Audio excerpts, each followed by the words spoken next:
Good morning, Ragnarok Ready family. So, this channel, for those of you who are not familiar, is all about emergency preparedness. And today's topic, I'm going to be discussing something that has been on my mind for some time. Hopefully, I can actually put this all into words, everything that I'm thinking. I don't have a script for this, so I'm kind of just talking. Towards the end of last year, I saw a lot of emergency preparedness channels really start to push the notion that things were going to happen like right now, and we need to get ready like right now. We had Thanksgiving that came and went. We had Christmas as well as New Year's. And then coupled with that, we had the threat from the director of the FBI saying the United States, because of everything that was going on in the world, all of the enemies that we're starting to make, and fires that we're starting to reignite globally, were increasing the threat of terrorism in the United States. Those are some very, very heavy words, especially for those of us who were alive during the time of 9/11 and remember everything that happened, the emotions that we felt, the fear that we felt, the anxiety, whatever. Now, that being said, the reason why I'm bringing this up now is because a lot of us, myself included, believe that things are going to escalate towards the end of this year. We have the U.S. presidential elections to look forward to, and that has a lot of potential to bring up a lot of conflict, both foreign, with our adversaries taking advantage of the geopolitical uncertainty, as well as domestic, whether it be individual actors or something more organized, people taking advantage of that and starting conflict, again, foreign or abroad. And obviously the United States is really distracted right now in the Middle East as well as Europe, and we're broke as a nation. The United States is broke as a nation. We really don't have a lot going for us. You know, you could listen to the people that are saying that the economy is stronger and better than it's ever been. Generally speaking, that's all coming from politicians who control the ebb and flow of news. And of course, they know exactly what is going to happen, and they know how to invest in it. They know how to capitalize on it. So of course, things are going good for them. Nancy Pelosi, NVIDIA. Anyways. But seriously, the reason why I want to bring up this video, talk about this, is because I don't want us to get distracted in the potential of something happening towards the end of this year. Our enemies have been planning for this for an extremely long time, and we're talking about enemies that helped write, historically speaking, the art of war. And everything that we're talking about and dates that we are putting on, specific times that we're putting on the calendar saying that something's going to happen right now, they know that we're talking about this. We broadcast this stuff quite publicly. And they know when to strike us. They know when we're going to be weak. And again, it would make a lot of sense for things to happen towards the end of this year. Again, with the United States being distracted in the Middle East and in Europe, our forces all over the place, and everything just slowly starting to slip out of our hands. So it would make a lot of sense for China to try to take Taiwan around that time period. And that probably will happen. However, just because that happens doesn't mean that things are going to happen here in the United States, at least not in the time scale that we put on the calendar mentally. And this really raises a lot of potential, putting our eggs in one specific date, putting our eggs in a basket on one specific date. It raises the possibility for anxiety and normalcy bias, and like a frog in boiling water, a metaphor that I use quite frequently. You know, the heat's just slowly starting to be turned up until more and more cumulatively we become more comfortable with a certain degree of turmoil and that sort of thing.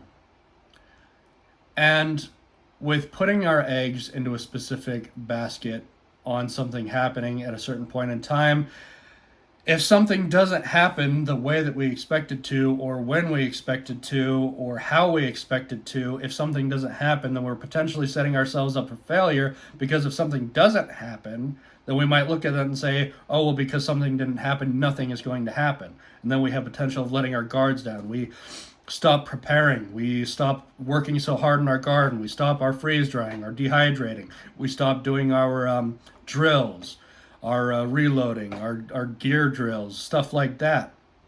And start to think potentially, oh, nothing happened, nothing's going to happen. And again, this is something that our enemies have anticipated. They know what we're thinking. before we think it. And they're ready for it. And while I wouldn't be surprised if things really did start to pop off towards the end of this year, I also wouldn't be surprised if things didn't pop off towards the end of this year for that reason alone. They really want to strike us when we least expect it. It is going to come like a dagger in the night, in my opinion. And I personally think that it's probably going to happen within a 6-month period after the US presidential election, after, potentially nothing really happens and we start to let our guards down and confidence starts to go back in the economy, the stock market. We really start to build ourselves up to fall much farther. Again, our enemies know what we're thinking, and they really want to capitalize on the destruction of the United States. So that's personally what I think. And again, the whole point of this video is I don't want anybody to potentially fall into a category where we do start to invest in a particular date, something happening, and to allow ourselves to let our guards down when nothing does happen. And not only that, but if we're constantly on edge thinking that something's going to happen on this date, it just increases our blood pressure, it increases our anxiety, potentially puts us at risk of depression, and then we're going to be constantly, potentially being a nuisance to our family members, our friends, saying, oh guys, something's going to happen today. And then, we're like the boy who cried wolf, just like, oh my gosh, something happened today. This is it, guys, like get in your bunkers, whatever, like throw your EMP cloths over your face. Nothing happens, and then we become kind of a boy who cried wolf, potential nuisance to our family members, our friends, while just putting our own mental health at risk. It's not necessary. It is, of course, important to stay frosty, but we need to learn how to have a balance in things. Right now, we have access to so many different things, a lot of us living in the Western world, and we need to be reminded of why we prepare to begin with. We prepare because we love our family members. We prepare because we love our friends. We prepare because we believe in a better, brighter future, and we cannot lose sight of that while we, slowly become depressed or fall into an anxiety-induced state. We need to remind ourselves, we need to take a step back every now and then and enjoy life. We need to go out, go camping, enjoy nature, because I know it is cliche to say, but this could be the last day of our lives. And it doesn't matter if it's the apocalypse or you just jump in a car, the end result is going to be the same. And we need to enjoy life as much as we can, while again also keeping a balance and putting more stock away in our preps. Medical preps, food preps, water filtration, stocking up on books, as well as mentally stocking up on knowledge. We have access to the internet right now. We need to be doing what we can to brush up and learn new skills, familiarize ourselves and refamiliarize ourselves with old skills that maybe we have forgotten, and really start to drill slowly. I also recommend setting a schedule. You wake up at a certain time, you go put a certain amount of time in the treadmill, 30 minutes on the treadmill, or you go outside, you enjoy the sun, go for a walk, go do some lifting, whatever, go spend a certain amount of time out in the garden, go spend some time familiarizing ourselves with our neighbors.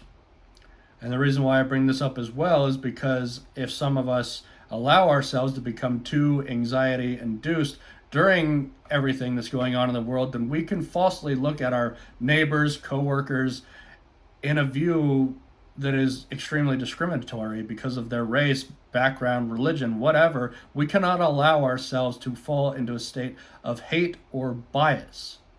That's the kind of stuff that has happened historically speaking, and our enemies know that. They will feed on that fear. Anyways, that being said, that wraps up everything that I wanted to talk about for now. Again, this is the Ragnarok Ready family. It's all about emergency preparedness, as well as I am an advocate for the ketogenic lifestyle, carnivore lifestyle, as well as intermittent fasting. It helped change my life. It helped save me at a time that I was morbidly obese. And our number one prep, in my opinion, should be our health, both mentally and physically. If you enjoy this sort of content, please like, comment, subscribe, and share. Until next time, folks.